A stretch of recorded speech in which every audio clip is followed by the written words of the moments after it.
Bonjour à tous. Décidément que c'est intéressant comme période. Un authentique complot. Parce qu'il y en a.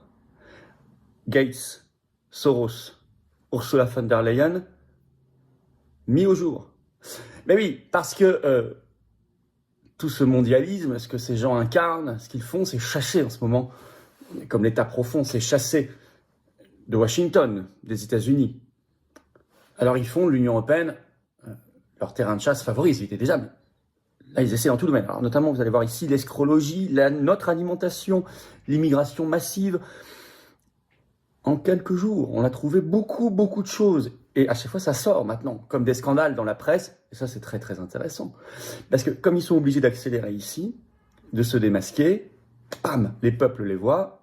Et le sentiment, la volonté de quitter l'Union européenne, on le voit actuellement dans les sondages, par exemple en Allemagne, on y reviendra, et en France, je vous en parle dans un instant, eh bien, explose.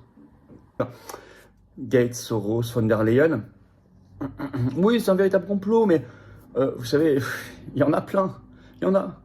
Ils sont pas vrais, puis il y en a qui sont vrais. Mais là, quand ils sont pris la main dans le sac, qu'est-ce que vous voulez qu'on dise? Les ONG Soros se déchaînent. Alors c'était Georges, le fils Alex, sur l'escrologie, vous savez, la fausse écologie. La fausse, parce que ce sont des taxes, des normes, des restrictions de liberté, alors qu'à côté, ils polluent à tout va avec le libre-échange. C'est de la fausse écologie, c'est l'escrologie mondialiste. Scandale qui éclate. Alors, Le Point l'avait révélé le 23 janvier, le titre « La Commission européenne a payé des ONG pour faire son lobbying ». Mais on a enquêté sur ces ONG. Alors, je vous cite l'extrait, en fait, ça avait été révélé par un journal néerlandais, des Télégraphes. Je cite. Scandale à Bruxelles. La Commission européenne a financé des ONG environnementales pour faire pression sur les eurodéputés et les États membres en faveur du pacte vert. L'obsession de l'ancien commissaire néerlandais Frans Timmermans. Une pratique inappropriée que le nouveau commissaire au budget, le Polonais Piotr Sérafin, a dû reconnaître devant le Parlement européen. On parle quand même, en fait, de paiement. En fait, la Commission européenne payait des ONG pour influencer le vote d'eurodéputés, mais pas seulement, également des personnels de la Commission européenne. Elle paye des ONG, vous avez compris, pour faire pression sur son propre personnel. Enfin, dans un truc. Là, on a déjà découvert 15 millions d'euros. Et il faut aller plus loin. Quand on creuse, ce sont toutes des ONG Soros de l'Open Society. Ça, c'est très intéressant. Et ça a été démasqué par une enquête du JDD. Au moment où Trump a quitté les accords de Paris, donc l'escrologie, donc ici, ils veulent en faire un réduit escrologiste, faire l'inverse, avec les ZFE sur la circulation, les DPE pour le logement, tout ça, vous savez que ça vient de textes européens. La taxe carbone, bien sûr, toutes les taxes en général, peut-être le pass carbone demain, on en parle souvent, l'interdiction des moteurs thermiques dès 2035 par l'Union européenne, etc. Alors, les ONG Soros se déchaînent sur l'escrologie, mais pas que, sur l'immigration massive. Autre scandale révélé par la presse le 5 février dans le JDD. Je vous lis le chapeau de l'article, écoutez bien. Un rapport récemment publié par la Commission européenne cible des lois françaises et succombe à plusieurs revendications d'ONG réputées proches des frères musulmans. Alors, proches des frères musulmans, oui, mais en fait aussi proches des réseaux Soros, ou carrément dans les réseaux Soros. Mais c'est pas incompatible du tout, hein. Vous savez à quel point le fondamentalisme islamiste et les réseaux Soros, ou les réseaux mondialistes en général, marchent main dans la main. Trump l'avait dénoncé lui-même en disant que c'était Hillary Clinton et Biden qui étaient à l'origine, et Obama, de Al-Qaïda, par exemple. Bon. Le mondialisme a ses idiots utiles. Alors, le but de ce rapport de la Commission européenne, je cite un autre extrait du JDD. Pour remédier à une discrimination systémique, c'est ce qu'ils estiment, le rapport de la Commission européenne recommande d'introduire dans le droit de l'Union européenne et de ses États membres une obligation d'accommodement raisonnable pour motifs religieux. Une notion nord-américaine qui consiste à adapter raisonnablement une règle d'ordre général au profit d'une pratique religieuse spécifique, tant que cela n'impose pas de contraintes excessives. Pour l'auteur du rapport, invoquer ce principe devant les tribunaux permettrait d'obtenir plus facilement le droit, sur son lieu de travail, de refuser de serrer la main au sexe opposé pour des raisons religieuses, c'est ce qu'il demande, de porter le voile même en milieu médical ou obtenir des pauses pour des prières quotidiennes. L'étude préconise également de renforcer l'indépendance des juges afin qu'ils résistent à l'influence croissante du populisme politique. C'est-à-dire refuser, il faut résister au patriotisme ou au souverainisme, si je décrypte. Alors, vous avez vu, il demande que l'Union européenne impose, par exemple, qu'on ait le droit de pas serrer la main pour des raisons religieuses, etc. Bref, Alors, ce qui est intéressant, c'est qu'il y a Soros derrière, et l'article du JDD le dit. Alors, je cite, « En clair, le rapporteur suggère qu'un règlement européen permette aux juges des États membres d'écarter des lois instaurant des discriminations systémiques à l'encontre des musulmans.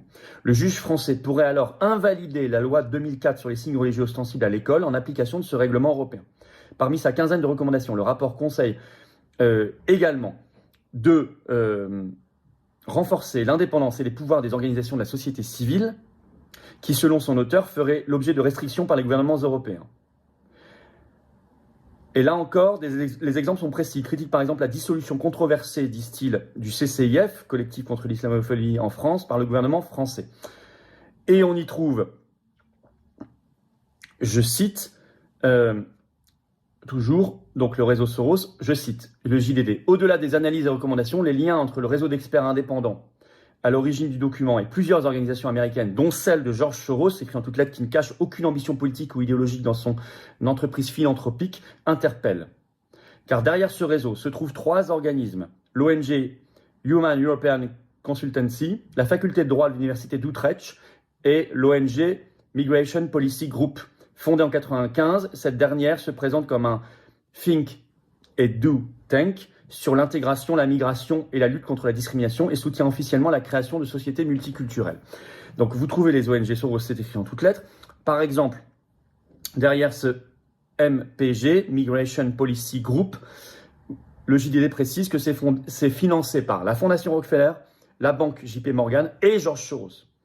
Par ailleurs, l'auteur même de ce rapport de la Commission européenne, c'est le juriste András Kadar, qui est coprésident du comité Helsinki-Hongrie, anti-Orban, qui est une ONG Soros. C'est extrêmement intéressant. Alors, mais il y a aussi Bill Gates. Je vous ai dit, un triangle Ursula, George Soros, enfin Soros maintenant, parce qu'il y a Alex, le fils, Bill Gates. Alors, dans l'alimentation, ça fait grand bruit, mais vous savez, moi, je l'avais annoncé très tôt. J'étais le premier politique à avoir annoncé que la Commission européenne autorisait à partir du 10 février, ça a été annoncé le 20 janvier, le règlement d'ailleurs est paru au journal officiel de l'Union européenne le 21 janvier, c'est le règlement 2025-89 de l'Union européenne. Donc la Commission européenne autorise la vente dans l'alimentation humaine de poudre de verre jaune de farine comme ingrédient de plusieurs denrées alimentaires à partir du 10 février, poudre traitée aux UV, obtenue à partir de larves de Tenebrio molitor entières. Donc larves de verre traitées aux UV qu'on va trouver alors dans des confitures, des pains au chocolat, des pains, des fromages, etc. Jusqu'à 4%. 100 grammes, 4 grammes. Sans que vous le sachiez. Alors, or, c'est quoi tout ça? C'est toute la politique alimentaire de Bill Gates, sa fondation, qui a beaucoup investi depuis des années dans les insectes et les larves dans l'alimentation humaine, y compris aussi dans la viande de synthèse. Et là, vous savez qu'il y a une nouveauté, puisque en ce mois de janvier, fin janvier, pour la première fois dans l'Union européenne, il y a eu une demande officielle par une entreprise néerlandaise de commercialiser partout dans l'Union européenne, donc la France aussi, de la viande fabriquée en laboratoire. Et ça, on sait aussi que la fondation Bill et Melinda Gates investit énormément dans cette pratique depuis longtemps. Ils ne se cachent pas que là, y compris dans des révolutions de couleur. Et là, on retombe sur Soros. Ce qui se passe actuellement en Slovaquie, quand je dis actuellement, c'est actuellement, où ils essaient de déstabiliser le régime de Fico, le gouvernement de Robert Fico, Premier ministre slovaque, qui est anti-UE, anti-OTAN, anti-covidiste, anti-OMS, qui avait déjà été victime d'une tentative d'assassinat fin mai 2024, 4 balles qu'il s'est pris. Il est resté à l'hôpital jusqu'en juillet. Et là, vous avez, il y a quelques jours, j'en parlais, une tribune d'ONG dans la presse, de psychiatres contre lui, donc il psychiatrise, c'est très totalitaire.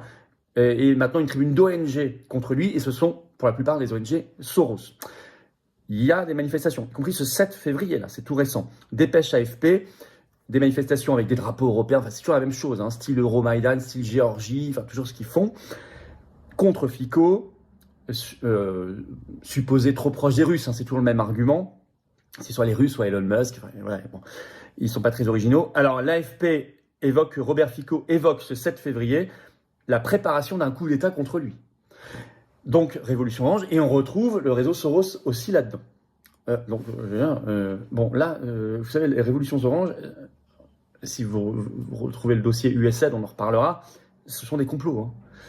Mais des vrais, enfin, je veux dire, le mot existe, la pratique existe. Alors, C'est vieux comme le monde, hein. Alors, vous le savez, Soros, il est chassé actuellement par Donald Trump, le réseau Soros, et notamment il est très embêté par la fermeture de USAID. Très très lié à Soros, on y reviendra très bientôt. Bill Gates, lui, il a deux problèmes en ce moment. La même chasse d'abord à l'état profond, puisqu'il est aussi lié à USAID, donc trois problèmes. USAID, l'arrivée très très probable maintenant à la tête du ministère de la Santé américain de Robert Kennedy Jr., qui est pas du tout dans la lignée de Bill Gates, vous le savez, et puis l'affaire Epstein, où il y a de pression, il y a encore quelques parlementaires démocrates qui bloquent la publication des noms, mais ça va venir, et Bill Gates est très embêté. Elon Musk l'avait révélé, vous le savez, l'an dernier. Donc il faut qu'ils trouvent un endroit pour se replier, un réduit totalitaire.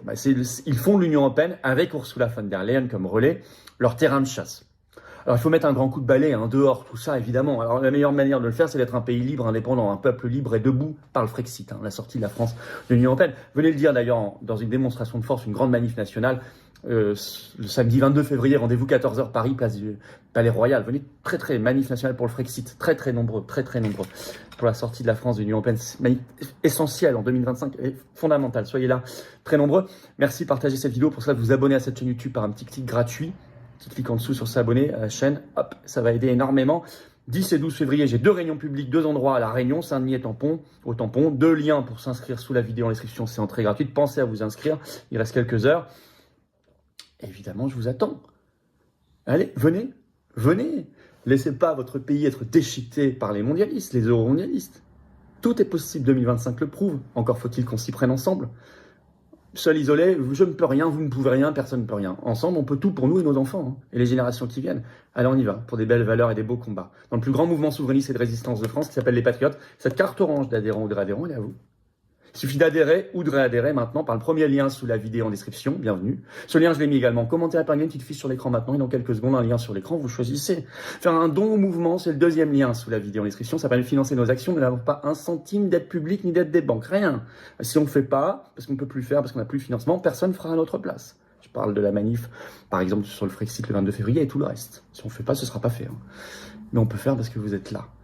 Je rappelle que l'adhésion, réadhésion, don, c'est défiscalisé aux 2 tiers pour vous. Vous mettez 60 €, ça enlève 40 € de vos impôts. Vous en mettez 6 000, ça enlève 4 000. Vous mettez 20 €, ça enlève 13,33, etc. Énorme bravo aux donateurs, aux réadhérents, bienvenue aux nouveaux adhérents patriotes. Vive la France!